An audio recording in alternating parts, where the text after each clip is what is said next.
Citizen Turnbull is confronting the rather quaint proposition that the Liberal Party turmoil over his removal as leader is his fault.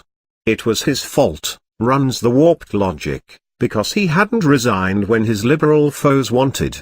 This blatant blame shifting is dangerously close to asking for a mugger to be excused for a bashing because the victim he laid into had declined to hand over his wallet.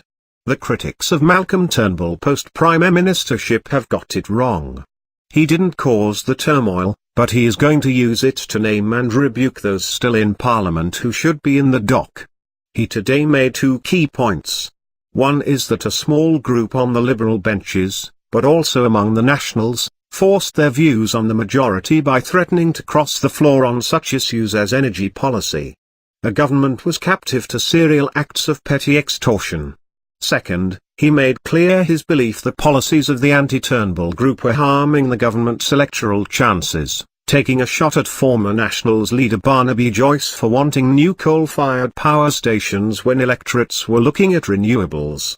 You may recall Barnaby Joyce made that helpful suggestion in the last week of the Wentworth by-election, said Mr Turnbull at a function today, reminding how the Liberals lost his old seat. Mr Turnbull has made clear he is free as a former MP and a current member of the Liberal Party to take up his retirement entitlement to speak his mind. He did it privately at the weekend in discussions with senior Liberal figures on the matter of pre-selection in Hughes for sitting Liberal and Turnbull opponent Craig Kelly. Mr Turnbull didn't want Mr Kelly to remain in Parliament, and apparently nor did the local Liberals in Hughes. But Mr Kelly has been saved by Liberal executive intervention, something members of his right-wing faction in NSW have abhorred. Mr Turnbull's comments were leaked to two newspapers, and when he responded to those front-page reports he was accused of being outspoken.